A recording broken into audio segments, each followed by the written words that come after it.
Good afternoon, ladies and gentlemen. My name is Ruoyao. I'm from Johns Hopkins University SAIS, majoring in energy policies. Today I'm going to talk about the U.S. Federal Flooding Program, the FIP.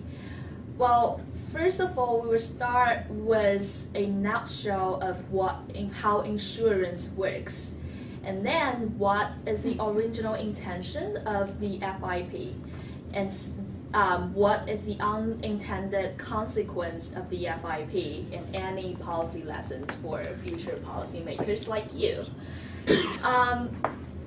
Well, before I start, first, I bet you guys all heard about the recent tragedies happening in Puerto Rico. And what if you live in areas like Puerto Rico that are flood vulnerable? What is one financial tools you can think of to protect yourself? Insurance. Lovely, thank you. It's insurance.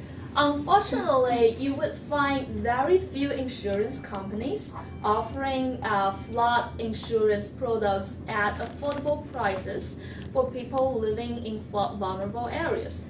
Why is that? So how does this insurance thing work?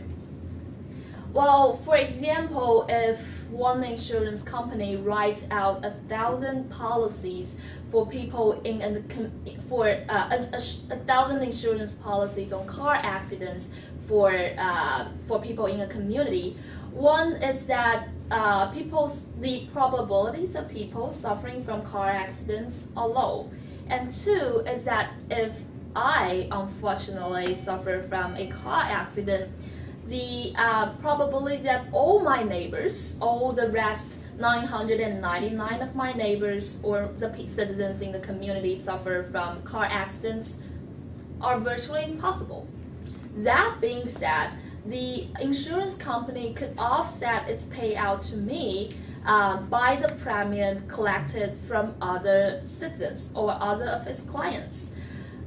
Usually there would be a large gap between how much the insurance company pays to me and how much it collects from the rest 900 from the 1,000 policies, the insurance premium paid by 1,000 of its clients.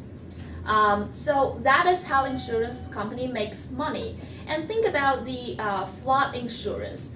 One is that if I live in a flood vulnerable area, the probability of me suffering from floods is high. And if I suffer from floods, all my neighbors, all the citizens in the same community suffer from floods. So that kind of offsetting mechanism does not work. And empirical evidence suggests that people living in flood vulnerable areas are socially, physically, or economically disadvantaged people. Think about the GDP per capita in Puerto Rico. That is how the federal government steps in. It provides affordable flood insurance products to citizens living in flood vulnerable areas. And that is the original intention of the FIP. What is unintended consequence from this policy? Well, there is a moral hazard issues. So it turns out that people living in flood vulnerable areas get used to their homes being flooded again and again, and rebuild their homes again and again because it's quite troublesome to move from one place to another. And if I could easily if all my reconstruction expense is covered by the government, with me only paying a very low premium, why don't I just keep relying on the government? It turns out the FIP right now at this moment is heavily indebted with over 30 million US dollar on liabilities on its balance sheet. What is the policy lesson for future policymakers like you?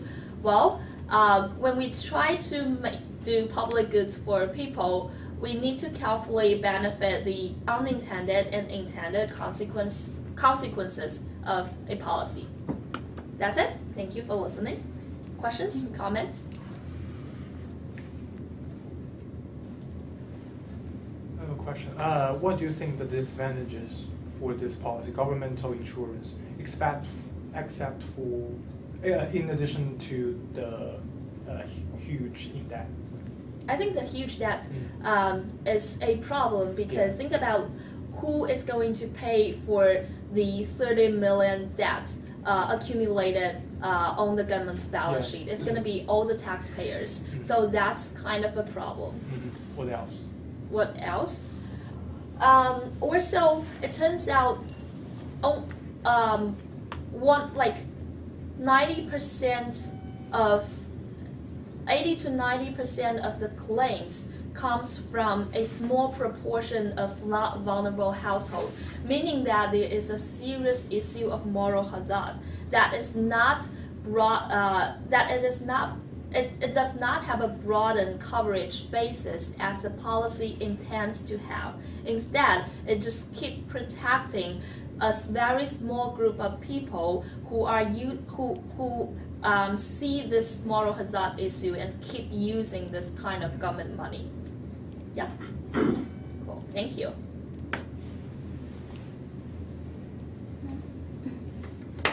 I have another question, actually. If I live in an area that keeps getting flooded time and time and time again, my instinct is to move to the desert.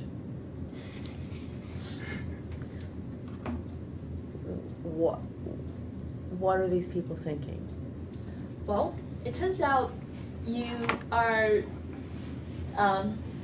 the people you're not the majority of people would think this area is where their fathers and their grandfathers live in, so they are rooted in this area and are reluctant to leave.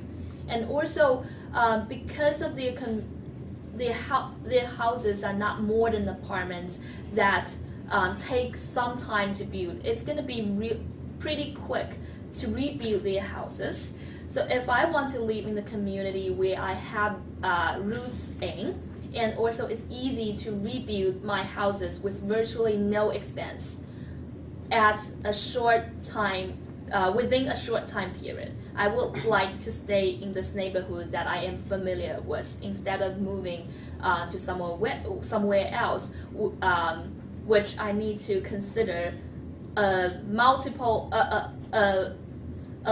broad range of factors, such as where I'm going to move to, is the community I am going to move to that I would like. Yeah. Thank you. Yeah. Thank you.